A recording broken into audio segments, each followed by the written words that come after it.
tinc un titular per aquest llibre que ens hem llegit aquesta setmana. Per pressió teva, diguem-ho. Per pressió meva, perquè és un llibre que a mi m'ha atabalat tant llegir-lo, que trobo que com es manipula la història per manipular a la gent.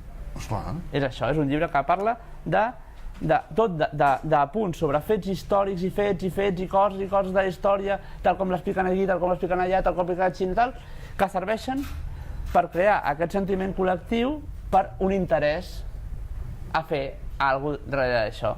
Per coses bones, per intencions bones, no per coses, per intencions bones i per intencions malèfiques. Sí, per tot. I què t'ha semblat a tu? No, jo... Veiem, primera. Bruno Tertrais. Home, Bruno Tertrais. Beckmark French. Llavors, La venganza de la història, RBA. És un llibre... Bueno, és fascinant, perquè té una velocitat vertiginosa, que arriba un moment que no saps si vas amb un snowboard d'aquells que vas aquí i et tira avall per la pendent. En aquest sentit, m'ha agradat, perquè t'arrossega. Però a mig llibre te n'adones del perill d'anar a aquesta velocitat sense control. Perquè arriba un moment que no saps on va.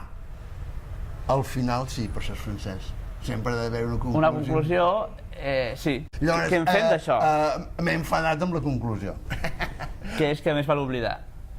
Bueno, no, és que toca uns temes interessantíssims. L'oblit, el perdó.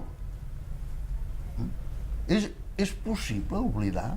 Esclar, aquest llibre és molt curt. Necessitaria 200 pàgines més per explicar-me què significa oblidar. Es pot oblidar? És necessari? És possible? Els exemples que posa són curiosos, de l'oblit i de dir això s'oblida, per llei. Bueno, això va ser al final de la guerra de religió, però clar, posa com a fet curiós, que clar, sap que això no és viable.